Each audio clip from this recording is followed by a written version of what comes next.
पता नहीं क्यों किन्हीं कारणों की वजह से वीडियो स्टॉप हो गया था। चलो आगे शुरुआत करते हैं। एचसीपी या सीसीपी, एचसीपी या सीसीपी के अंदर जो एकक कोष्ठिका होती है उसकी संकुलन क्षमता हम ज्ञात करेंगे। तो एचसीपी या सीसीपी के अंदर जो एकक कोष्ठिका होती है वो फलक केंद्रित प्रकार की होती है। कैसी होती है? फलक केंद्रित प्रकार की। फलक केंद्रित एकक कोष्ठिका क्या होती है? आपके ध्यान में आ गया होगा कि ऐसी एकक कोष्ठिका जिसके कोनों पर तो अवयवी कण उपस्थित हों, जिसके कोनों पर तो अवयवी कण उपस्थित हों, साथ ही साथ में उसके फलकों पर भी उपस्थित हों। साथ आम देखो, एक फलक, दो फलक, 3, 4, 5 और 6, यानी 6 फलकों पर अवयवी कण उपस्थित हों और उसके कोनों पर भी अवयवी कण उपस्थित हों। सूत्र यही है, कुल अवयवी कणों का आयतन बटे एकक कोष्ठिका का आयतन इनटू 100। अब इसके अंदर अवयवी कण कितने आए थे? फलक केंद्रित एकक कोष्ठिका के अंदर आपको ध्यान हो तो अवयवी कणों की संख्या 4 आई थी। कैसे 4 आई थी वो एक बार फिर बता देता हूं। देखिए, एक कोना है, एक कोने के अवयवी कण का आयतन 1/8 होता है इस कोष्ठिका के अंदर, और 8 कण है तो 8 का गुणा कर दीजिए। एक तो अवयवी कण है जो कोनों पर उपस्थित है, वो अवयवी कण 1 आया, और फलकों पर, फलक पर क्या होता है? ये फलक पर है तो देखिए क्या होता है, ये कोई कण फलक पर उपस्थित है तो इसके बगल में एक फलक और है, तो क्या होगा? ये फलक पर जो अवयवी कण उपस्थित था उसका आधा हिस्सा तो इस कोष्ठिका के अंदर है और आधा इसके अंदर है, यानी इस कोष्ठिका के अंदर, यानी फलक पर जो अवयवी कण उपस्थित है इसका आधा हिस्सा इसके अंदर होता है, आधा। कुल फलक कितनी है? 6, तो 6 पर कितना आया? 2 3 6, यानी 3, 3 + 1 = 4, यानी अवयवी कणों की संख्या एफसीसी के अंदर, एफसीसी फेस सेंटर्ड सेल, जिससे कि एचसीपी और सीसीपी का निर्माण होता है। एचसीपी क्या है वो समझिए आप। एचसीपी का मतलब है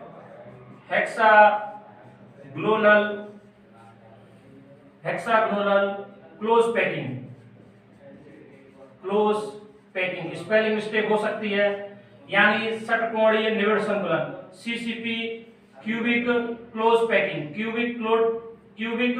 क्यूब क्लोज पैकिंग, यानी घनीय निविड़ संकुलन। षटकोणीय निविड़ संकुलन और घनीय निविड़ संकुलन, जिसके अंदर एफसीसी प्रकार की एक कोष्ठिका होती है, उसका जो आयतन होता है, उसकी जो संकुलन क्षमता होती है वो 74% होती है। कभी कभी डायरेक्टली प्रश्न आपके पेपर में यही आ जाता है कि एचसीपी या सीसीपी की संकुलन क्षमता 74% होती है, एससीसी की सरल या मूल या आधे एकक कोष्ठिका की संकुलन क्षमता 52.4 होती है। केवल यही आंसर आ जाता है कितनी होती है, लेकिन ये 74 आई कैसे वो हम समझा रहे हैं। तो ऐसे एकक कोष्ठिका के अंदर अवयवी कणों की संख्या कितनी आ गई? 4। कितनी आ गई? 4। तो एक गोले का आयतन कितना होता है? 4/3 पाई आर क्यूब। देखो यहां लिख सकते हैं, पहले इस एचसीपी या सीसीपी के अंदर अवयवी कणों की कुल संख्या कितनी आई? 4। चूंकि एक कण का आयतन, एक कण क्या होता है? गोला ही तो होता है। एक कण क्या है? गोला ही तो है। तो एक कण का आयतन बराबर 4/3 पाई आर क्यूब। तो 4 कण है, 4 कणों का आयतन होगा तुम्हारा 4 × 4/3 पाई आर क्यूब बराबर 16/3 पाई आर क्यूब। ये ऊपर का हिस्सा हमने निकाल लिया, ठीक है, ऊपर का हिस्सा हमने निकाल लिया, क्योंकि कुल अवयवी कण इसके अंदर 4 है, तो 4 गुणा एक गोले का आयतन 4/3 पाई आर क्यूब, ये आ गया ऊपर का हिस्सा। नीचे का हिस्सा कैसे आया? इस एकक कोष्ठिका का आयतन कितना है? इस एकक कोष्ठिका का आयतन कितना है? मैंने आपको बताया, माना एकक कोष्ठिका की भुजा, फिर मान लीजिए माना एकक सेल की भुजा बराबर a, ठीक है। तो एकक सेल का आयतन, तो एकक सेल का आयतन वही होगा भुजा का क्यूब, भुजा का क्यूब तो a क्यूब, भुजा a मानी है, भुजा का क्यूब तो a क्यूब, ठीक है। इस फॉर्मूले के अंदर रख दीजिए। तो संकुलन क्षमता बराबर, तो संकुलन क्षमता बराबर, तो संकुलन क्षमता बराबर 16/3 pi R cube. 16/3 pi R cube कहां से आया? चारों कणों का आयतन यहां से आया, चारों कणों का आयतन यहां रख दिया। एकक कोष्ठिका का आयतन कितना है? a cube × 100। बात वही आई, ए और आर का संबंध ज्ञात करना है ताकि ए और आपस में कटे, वरना उत्तर होगा ही नहीं, सॉल्व ही नहीं होगा। ऐसे ऐसे आर कैसे क्या होगा, कुछ नहीं होगा। तो ए की जगह मुझे आर रखना पड़ेगा, ए की जगह आर रखना पड़ेगा। तो ये समझना पड़ेगा, क्या समझना पड़ेगा? अब समझने वाली बात आती है हमारे सामने। क्या आती है सामने? देखिए भाइयों, मुझे अब इस चौक के डिब्बे के माध्यम से आपको ये समझाना पड़ेगा कि ये जो भुजा है मेरी ए, ये भुजा ए, इसके अंदर क्या होता है? अभी भी तो अब तक तो अभिविकर्ण केवल कोनों पर थे, लेकिन कोनों के साथ साथ में एक अभिविकर्ण यहाँ भी उपस्थित है, यहाँ भी उपस्थित है, एक अभिविकर्ण यहाँ और यहाँ ऐसे उपस्थित है। समझ में आ रहा होगा? अभिविकर्ण ऐसे उपस्थित है, फलकों पर उपस्थित है। किस पर उपस्थित है? फलक पर। केवल फलक एक बना दिया मैंने। देखिए ये जो होता है हिस्सा, ये जो होता है हिस्सा, ये अब केवल मैं फलक बना रहा हूं, केवल फलक वाला कण बताया। देखो ये फलक है, तो मुझे ये हिस्सा निकालना है ए। ये किसके बराबर होगा? देखिए यहाँ क्या है, एकक कोष्ठिका यहाँ भी उपस्थित है, एक एकक कोष्ठिका का है आधा हिस्सा यहाँ है और आधा हिस्सा यहाँ उपस्थित है। इस प्रकार की स्ट्रक्चर इसकी होती है, इस प्रकार की स्ट्रक्चर इसकी होती है। तो देखिए क्या होता है, ये भुजा ए है और ये भुजा भी क्या होगी? ए होगी।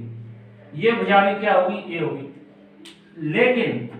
लेकिन आप क्या देखेंगे, मुझे ए और आर का संबंध ज्ञात करना है। तो सबसे पहले आप ये देखिए, ये भुजा ए हो गई, ये भुजा भी ए है। हालांकि बराबर भुजाएं बनती हैं, मैं थोड़ा सा नहीं बन पाई है बोर्ड पर, क्योंकि ये घन है। घन की जो सभी जो किनारे होते हैं, सभी जो लंबाइयां होती हैं, उनकी वो आपस में बराबर। तो ये और ये कैसे निकले? आप जानते हैं इसकी प्रत्येक कोने पर 90 डिग्री का कोण होता है। तो आपने पाइथागोरस प्रमेय पढ़ी होगी। ये दोनों, ये आधार, ये लंब मान लो, तो ये क्या हो गया? कर्ण। ये हो गया कर्ण। लेकिन पहले इनको मैं एक त्रिभुज का रूप दे दूं। इसको मान के चलो ए दे दिया, इसको मैंने बी दे दिया, इसको मैंने सी दे दिया, तो ए बी सी त्रिभुज बन गया। इस त्रिभुज में बी और सी क्या हो गए? कर्ण। ए और बी क्या हो गया? लंब। और ए और सी क्या हो गया? आधार। समझ में आ गया होगा आपको? समझ में आ गया होगा आपको कि मैं इस ए का संबंध आर से ज्ञात करने के लिए मुझे क्या ज्ञात करना पड़ रहा है? क्योंकि मुझे इस कण की त्रिज्या लेनी पड़ेगी, क्योंकि ये फलक पर उपस्थित है। किस पर उपस्थित है? फलक पर। तो इस कण ने कितना आयतन घेरा है, वो सारी चीजें इस एकक कोष्ठिका के अंदर आनी चाहिए। समझ में आ रहा होगा आपको? तो ये त्रिभुज है। त्रिभुज क्या है? त्रिभुज यहां लिख देता हूं मैं, इस साइड में हल कर देता हूं इसको। त्रिभुज ए बी सी में कर्ण क्या है? BC। तो कर्ण स्क्वायर बराबर आधार स्क्वायर प्लस लंब स्क्वायर। ये मैंने शॉर्ट में लिख दिया, आपको लिखना इसको आधार स्क्वायर प्लस लंब स्क्वायर। कर्ण स्क्वायर कितना है? BC। कर्ण स्क्वायर कितना है? तो BC स्क्वायर लिखेंगे।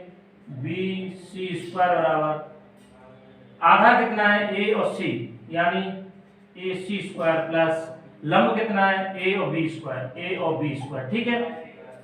कर्ण स्क्वायर BC की वैल्यू हमें नहीं पता, इस BC की वैल्यू हमें नहीं पता। अभी पता भी है, पता चल जाएगा कैसे, क्या पता कि नहीं पता। BC स्क्वायर बराबर ये क्या है? A और ये क्या है? A, यानी A square plus A square. भाई ये आधार माना था मैंने। इसकी लंबाई भुजा की कितनी मानी है? भुजा A। ये भुजा भी कितनी मानी है मैंने? A। तो A और A बराबर क्या हो गया? शायद आपको नहीं दिख रहा हो, नीचे ऊपर ही कर देता हूं मैं। देखिए ये क्या हो गया? तो कर्ण स्क्वायर बराबर आधार स्क्वायर प्लस लंब स्क्वायर। ये पाइथागोरस प्रमेय है। कर्ण स्क्वायर यानी BC स्क्वायर बराबर आधार स्क्वायर AC स्क्वायर प्लस लंब AB स्क्वायर। ये लंब AB स्क्वायर, ये AC स्क्वायर, ये BC स्क्वायर। ये भुजा कितनी है? A, तो A स्क्वायर प्लस ये भुजा भी कितनी है? A और B, A और B, ये A और B A स्क्वायर, A और C ये भी A square. A square plus A square बराबर 2A स्क्वायर। ये क्या है? BC square. अब आप BC की बात देखिए, तो BC की लंबाई कितनी होगी? चूंकि BC बराबर कितना है? BC देखिए, ये गोला आधा, इसकी यार समझ में आ गया? ये पूरा गोला, यानी इसका केंद्र बिंदु यहाँ है, तो एक आर यहाँ होगी, इसकी एक आर यहाँ होगी, और ये आधा गोला तो इसकी आर। आप देखिए जो BC है वो 4R के बराबर है। किसके बराबर है? 4R। यानी इन गोलों की जो त्रिज्या है वो 4r है, तो 4r के बराबर कैसे है? आधा गोला है, आधा गोला ऊपर है, एक फलक पे पूरा गोला है, तो उस पूरे गोले की जो व्यास है उसमें व्यास में 2 त्रिज्याएं होती हैं, एक व्यास 2 त्रिज्याओं के बराबर होता है। तो r और r, इस गोले की 2r, इस गोले की केवल r, इस गोले की r, क्योंकि इसमें आधा गोला है, यहाँ भी आधा है, यहाँ ये पूरा है, तो ये जो BC है वो 4r के बराबर होगी। BC किसके बराबर हो गई? 4r के बराबर। तो यहाँ BC का मान रख सकता हूँ मैं। BC का मान कितना रखा मैंने? 4r। क्या रखा? 4r बराबर 2a²। 4r बराबर मैंने क्या रखा? 2a²। ठीक है, इसको हटा देता हूं मैं और अब मैं लेता हूं, तो यहां से क्या निकल के आया अपने सामने? a² बराबर 2, इसके नीचे चला गया तो 2r आया। क्या आया? a² बराबर, सॉरी एक मिनट, ये 4r है तो इसका स्क्वायर होगा भी। ये BC बराबर 4r आया, क्योंकि BC बराबर 4r आया तो 4r इसका स्क्वायर होगा, तो ये आएगा अपना 16r²। कितना आएगा? 16r² बराबर 2a²। समझ में आ रहा होगा? तो a² बराबर क्या होगा? 16r² / 2। ये 2 इसके नीचे पहुंच जाएगा, 2 से इसको काटो तो 8 आ गया। कितना आया? 8 आया। ठीक है, समझ में आ गया होगा? तो a² बराबर 8r²। 8 को मैं क्या लिख सकता हूँ? 4 × 2r² लिख सकता हूँ, नहीं लिख सकता? बिल्कुल लिख सकता हूँ, क्योंकि 4 दूनी 8 होते हैं। a² बराबर 4 × 2 × r²।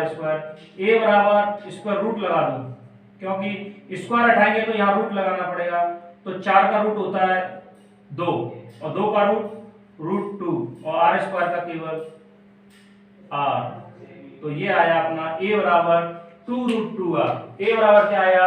2√2r। ये बराबर जो उत्तर आया, a बराबर उत्तर आया 2√2r। यहाँ इसमें फॉर्मूले में अब हम a बराबर, अच्छा हाँ, अब a बराबर इतना आया है, हमें a क्यों रखना है, तो इसका क्यूब करना पड़ेगा। क्या करना पड़ेगा इसका?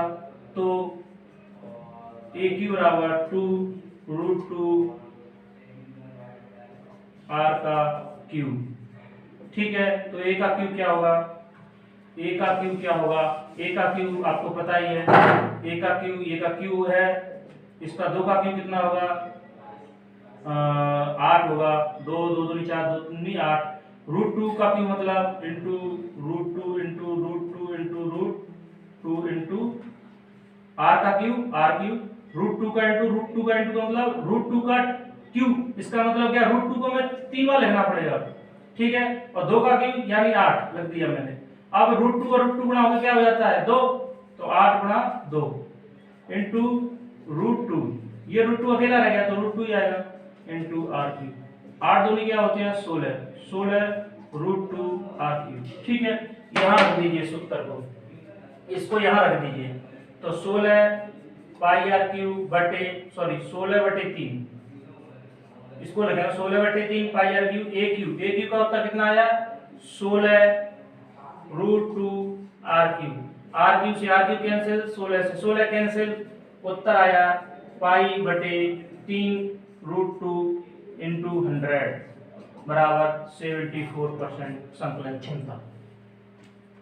थोड़ा सा आपको ये कैलकुलेशन में कहीं थोड़ी सी दिक्कत आ सकती है, इसको, ये मैथमेटिकली है। वैसे आपने मैथ पढ़ा होगा, साइंस वाले सभी विद्यार्थी, मैथ अच्छा होगा आपका, तो ये चीज सारी चीज समझ में आ जानी चाहिए। लेकिन एक बार और मैं आपको समझा देता हूँ, फिर एक बार और मेहनत करता हूँ। देखिए, ये कहानी है इसकी, जो FCC है उसकी कहानी ये है। यदि मैं इस भुजा को a मान लूं, इस भुजा को मैंने a मान लिया, इस भुजा को भी मैंने a मान लिया, ठीक है, और ये भुजा मेरे पास अज्ञात है, लेकिन आप देखेंगे ये क्या है? 90 डिग्री का कोण, तो ये आधार है, ये लंब मान लो तो ये कर्ण हो जाएगा।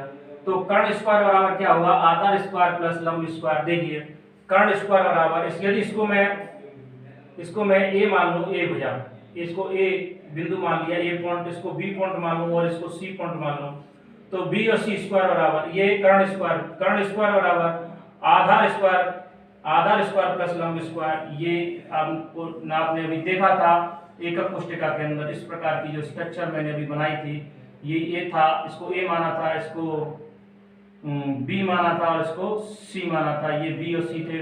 आधा गोला यहाँ था, यहाँ पूरा गोला था, यहाँ भी आधा गोला था। ठीक है, इसको मैंने ए भुजा माना था, इसको भी मैंने ए भुजा माना था। ठीक है, फलक केंद्रित एकक कोष्टिका के अंदर देख रहे हैं तो फलक पर एक अवयवी कण हमें लेना पड़ेगा, वो फलक पर अवयवी कण ये उपस्थित है। तो BC स्क्वायर, ये BC कण स्क्वायर बराबर ये आधा स्क्वायर प्लस लंब square, a square plus a square बराबर, तो BC स्क्वायर बराबर हो गया a और ये जुड़ के 2a स्क्वायर हो गया।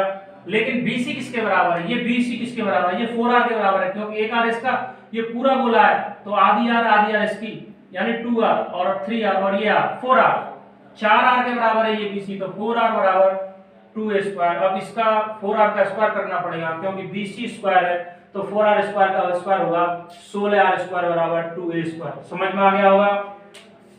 a बराबर क्या होगा? a स्क्वायर बराबर 16r स्क्वायर के नीचे 2 पहुंच जाएगा, 2 से इसको काटा तो a बराबर हो गया, a स्क्वायर बराबर हो गया 8r स्क्वायर, a स्क्वायर बराबर हो गया 8r स्क्वायर। तो a बराबर क्या होगा? a बराबर जब हम इसका क्या लेंगे? रूट लेंगे, a स्क्वायर को उठाएंगे तो इसका अंडर रूट लेना पड़ेगा, अंडर रूट लेना पड़ेगा तो मैंने 8 को एक बार के लिए ऐसे लिख दिया, 4 दूनी 8, 4 into 2 into r स्क्वायर, इसका रूट लिया तो 4 का अंडर रूट, 4 का वर्गमूल होता है 2, 2 का अंडर रूट 2, क्योंकि 2 का निकला नहीं, 2 under root 2, r square, square से रूट कट गया तो केवल r बचा। ठीक है, अब मुझे यहाँ क्या है? यहाँ a क्यू है, मुझे ये वैल्यू पता चल गया, लेकिन मुझे रखना क्या है? a क्यू रखना है, ये पता है तो इसका क्यू करना पड़ेगा, तो a क्यू तो इसका पूरा क्यू करो, पूरा क्यू किया तो 2 का क्यू कितना होता है? 2, 2 दूनी 4, 4 दूनी 8, क्यू का मतलब है 2 का गुणा 2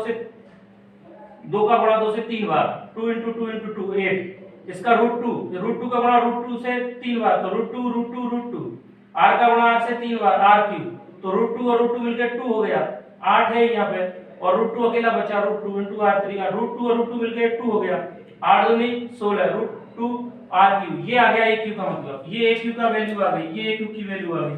a क्यू की वैल्यू मैंने यहाँ रख दी, a क्यू की 16/3 पाई r क्यू पहले आ चुका है, इसको काटा और 74% इसकी संकलन क्षमता मुझे निकल के आ गई।